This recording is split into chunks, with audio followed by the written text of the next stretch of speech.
Sanja Lončar že od leta 2005 vodi največje slovensko nevladno gibanje, projekt Skupaj za zdravje človeka in narave, ki raziskuje številne naravne rešitve za težave sodobnega človeka. Je urednica in soavtorica 23 knjižnih uspešnic in v prejšnjem letu je bila izdana tudi knjiga Zbogom utrujenost, kako do več energije, kjer sem kot soavtorica tudi sama dodala svoj del v adaptogenih. No, Sanja pa je v letošnjem letu nominirana tudi za Slovenko leta. Njeno delo je neprecenljivo, prispevek kvaliteti življenja Slovencev pa je neizmerljiv. In danes imamo priložnost, da spoznamo Sanjo, njo osebno, njeno življenjsko zgodbo ob skodelici ceremonialnega kakava. Hvala, Sanja, ker si tukaj. Predvsem zaradi tega, ker tukaj daj smo že posnele za neko vsebino, uporabno, praktično za ljudi. Danes pa ne bova nič pridigale, a ne? Ampak se bova pogovarjali o tebi. Hvala, da si pripravljena. Ja, veš, da je to prva oddaja, o kateri se bom pogovarjala o sebi. Vedno se mi je zdelo, da je to nekako manj pomembna tema, da je bolj pomembno, kaj je človek povedal, kot kdo je povedal. Ja. Tako da upam, da nam bo uspelo. Imam pa malo nelagodja, veš. Ja? Pa ne zaradi tega, ker bi karkoli skrivala, ampak vedno se sprašujem, pa kaj je to tako posebnega v mojem življenju, da ne bi dolgočasilo ljudi, ki nas zdaj bodo poslušali. Kje je tvoja zgodba? Kakor jo poznam, pa kakor jo bom še spoznala, je neverjetna. Malo ljudi poznam takih, ki si ti, saj sva se pogovarjali, ki si napisala, neke stvari so ti pač dane, a ne? Tebe vidim kot neko tako mamo ves čas, ki bo poskrbela za druge. A to bilo že od štarta tako? A veš, mislim, tako je, veš, včasih, šele ko se obrnemo nazaj, vidimo, posebej zdaj, ko se malo ukvarjam s pretiranimi aktivnostmi moje vranice, ki res ima preveč skrbi za vse, tudi za to, kako trava raste. Ko sem sama razmišljala, od kje se je to vzelo, jaz sem že v osnovni šoli nosila 2 malci, če kakšen otrok pride brez. Takrat nismo zbirali zamaške pa take zadeve. Na tabornike sem edina, ki je takoj nosila, pazi, kot otrok, že prvo pomoč, pa rezervno hrano, pa seveda vsi so se mi smejali, zakaj imam največji nahrbtnik. Ko pa se je nekaj zgodilo, so seveda vsi hodili k meni.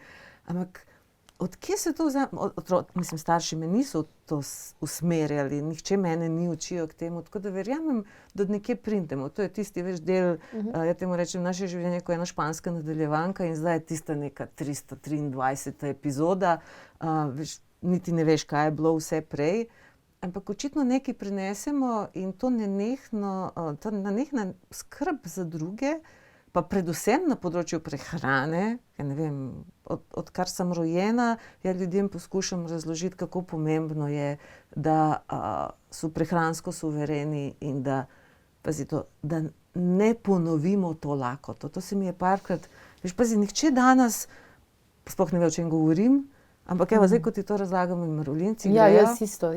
Ker, zdaj mi pa res mislim tako malo po hrbtu gor pa došel, pa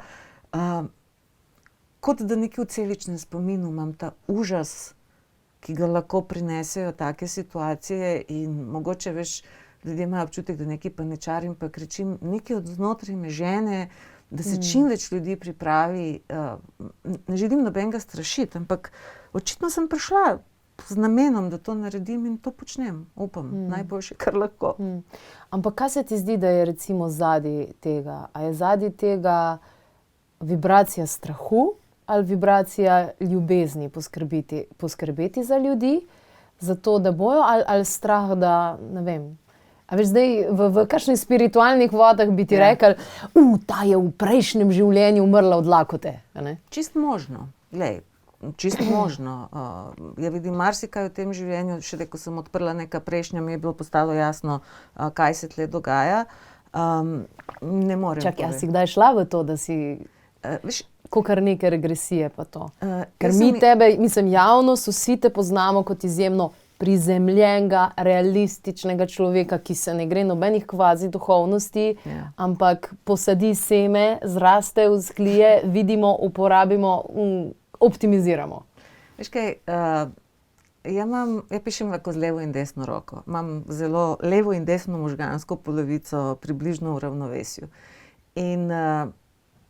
Ampak ja prvo stvari začutim, potem jih probam ljudem razložiti skozi ta racionalni del, tak je otipljiv, ker ja mislim, da tudi razum mora sodelovati pri zgodbi.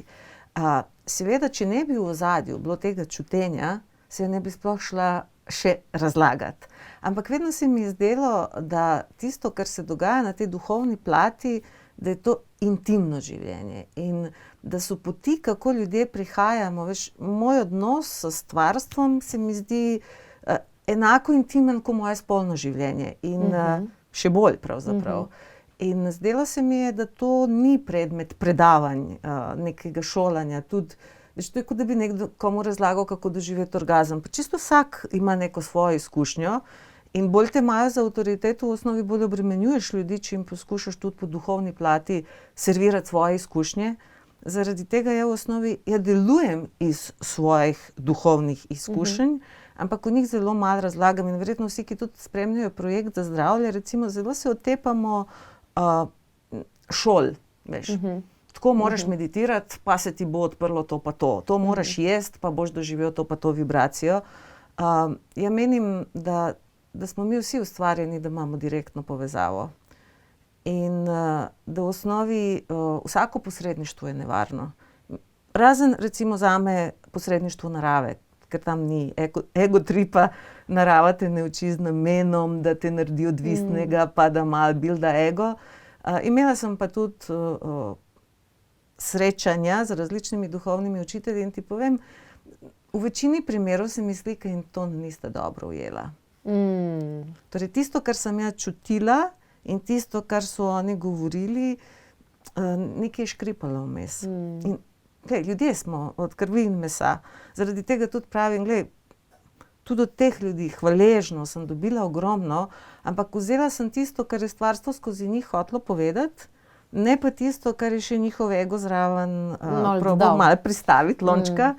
In ker mislim, da je to strašno težko ločiti, nočem ljudi obremenjevati s tem. Meni se je res zelo velika odgovornost. Oziroma hitro lahko gre kaj narobe. Ko smo 10 let nazaj plus začeli z oddajo Klepet ob kavi, je bil veliko višji odstotek nekih ljudi, ki se ukvarjajo z duhovnostjo. Pol te pa to v enem trenutku, ne vem, ker je nekdo napisal, da pa ni imel najbolj sijajne izkušnje recimo s kom od gledalcev, pač jaz sem se toliko zasekirala, ker sem imela občutek, jaz sem zdaj temu človeku naredila dejansko, povezana sem se počutila in mi je to bilo neprijetno, zato je mogoče zdaj tudi z leti upadlo to število, kar je pa zanimivo, da je pa z leti, kakor je mogoče pri nas upadlo to število, je pa trend tega postal večji in večji.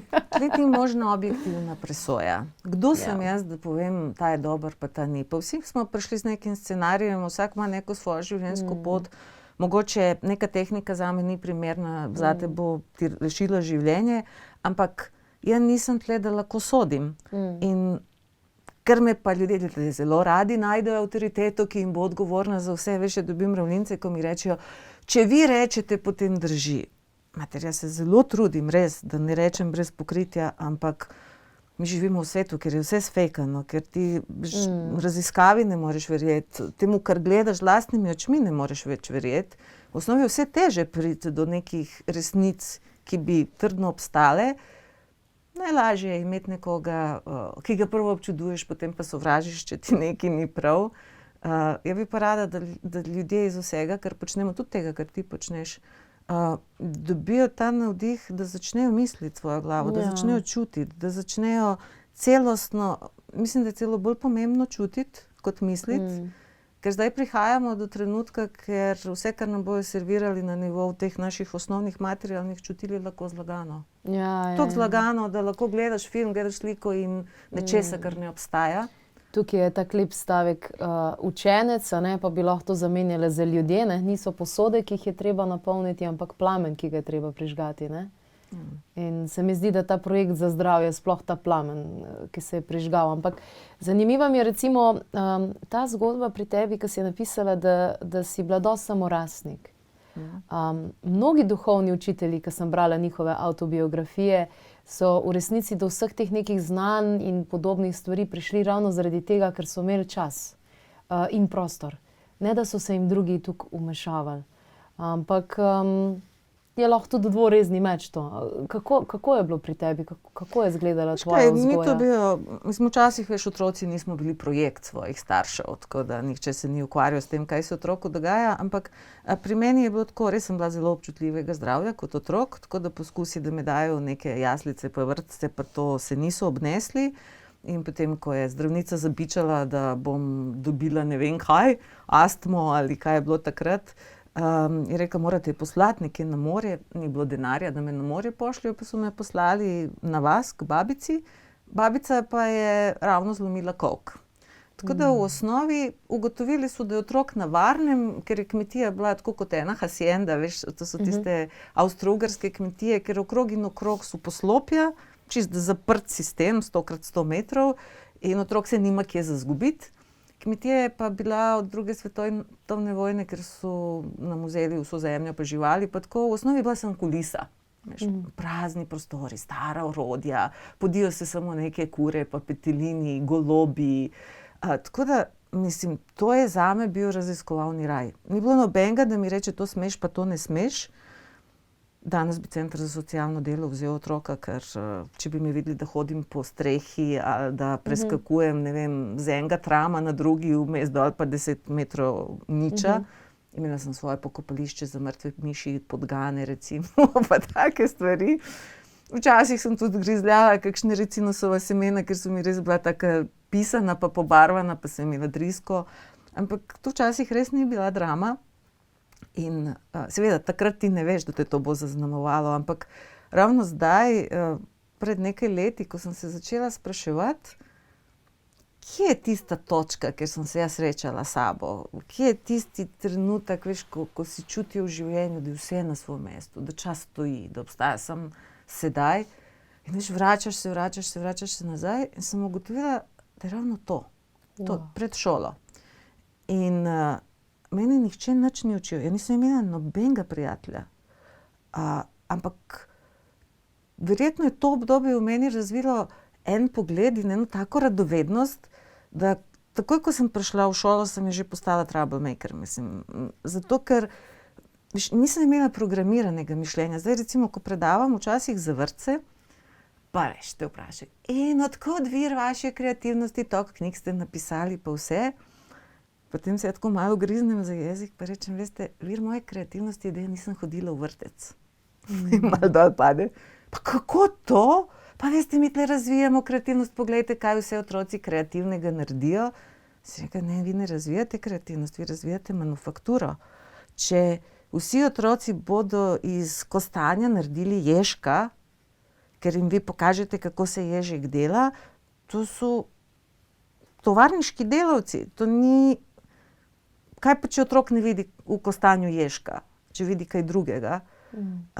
In ko ti enkrat nekdo začne razlagati, da moraš ob 11 kakati, ob 12 spati, potem pa še na povodcu hoditi ven, da ne smeš biti na soncu, ker je nevarno, da ne smeš biti na travi, ker ti bo klop prišel, kaj takega. Ja vidim, da večina otrok je v osnovi s hudo lobotomijo telesa in duha že pridejo do šole. Ta nestrukturiran čas. Mini zombi, totalno strukturiran čas. Ja vem, da že ko sem prišla v šolo, na vse, kar so rekli, to je pravilo, sem rekla, kaj pa v tem primeru? Vedno sem se spomnila nekega primera, ki ne paše v to pravilo. Potem pa veš, profesorji pridejo s tistim, ja, izjema potrjuje pravilo. Aha. S tem se ziher ne strinjaš. Ja, vprašam, kako? Sanja, nimamo zdaj časa za to, veš, ker tako da, v današnjem času bi me verjetno takoj slali psihologu, ravnatelju, ugotovili, da sem, ne vem, hiperaktivna, takšna, drugačna. Ne vem, če bi v današnjem času sploh šolo lahko končala, ker piflanje nikoli ni bilo moja lastnost. Ampak zanimivo, v tem času me niso imeli za nekoga, ki hoče nagajati. Zelo so se pa trudili, da me zaposlijo z nečem drugim, da jim dam mir. Aha. Tako da so me slali po malco, zelo hitro so se spomnili, da bi ja lahko šla na tistem šolskem mikrofonu brati nekaj, ne vem, kaj je bilo, splošnih obvestil, urejati splošni časopis. V osnovi so me spodili ven, ampak ne, da bi mi neupravičeno dali, ampak kao, imajo zame kakšne druge dolžnosti. Preokupirali. Ja. Tako da v osnovi je to dobra strategija bila, ker res so mi pustili razvijati talente. Profesor matematike, ko sem se dolgočasila, mi je takoj dal malo bolj zapletene naloge za reševati. Tako da v tem smislu v pravem trenutku sem hodila v šolo in ta šola me res ni ubila duha v meni. Ja mislim, da je najpomembneje, in to mi je ostalo, ta strast do tega, da najdem odgovor na svoje vprašanja. To je tisto, kar zaznamuje moje knjige, da ne misli nekdo, da sem ja zdaj, ne vem, doktor znanosti za 10 ved, ki jih lahko tle najdeš, ampak jaz znam postavljati vprašanja in res ne pustim se odgnati, dok ne najdem odgovora. To sem mnogo let nazaj prebrala in vidim, da je res tako zelo pomembno, da je kvaliteta naših življenj odvisna od kvalitete vprašanj, ki si jih zastavljamo. Ja. Ampak ja vem, da ljudje nimajo vprašanj. Ljudje nimajo vprašanj, ljudje čakajo, da jim nekdo pove odgovor, še predno so oni sploh neko vprašanje formulirali. Ja, se mi zdi, da smo sprogramirani na to, da bi bili radi vodeni. Za zdravje projekt podira vse to, ker je poanta, da prevzameš odgovornost za vsa področja v svojem življenju in da daš pod vprašaj stvari, ki jih recimo počneš na neki samoumevni ravni. Ampak do tega projekta in do kreacije tega še prideva. A si kdaj padla v ta sistem, da moraš ugajati drugim, pa da moraš določene stvari narediti, ki se pričakujejo od ženske, v smislu poroka, otroci, dobra gospodinja in podobne variante? Služba in take stvari. Hudo bi se zlagala, če bi rekla, da nisem. V osnovi jaz sem padla, že veš, izberemo si družino, izberemo si sparing partnerje in veš, moj foter je bil od tistih, Bog zna za 5, jaz za 4. Mislim, nikoli dovolj dobro, veš. Še ko sem bila prva na enem zvezdnem tekmovanju v bivši Jugoslaviji, njegov komentar bil, rado bi videl to komisijo, ki je tebi dala zlato medaljo. Tako da veš, jaz sem res odraščala, moj foter vse, kar sem recimo napisala, to je vse bilo brez veze.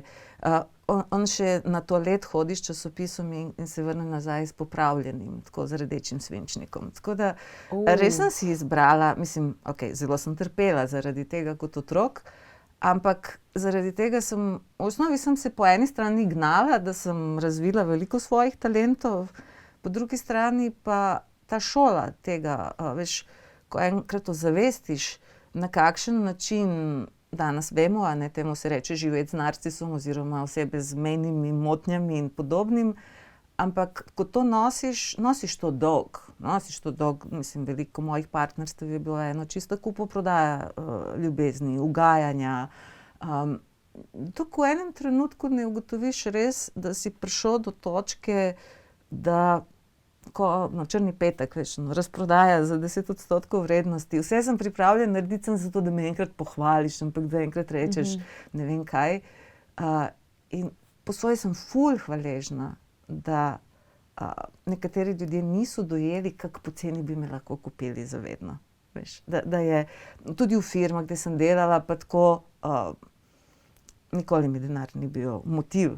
Ampak res to kupovanje ljubezni, danes bi lahko temu tako rekla. In ta šola je bila draga, pa dolga, ampak danes se zavedam, ne bi bila tukaj, ki je sam, če ne bi bilo vsega tega, kar je bilo.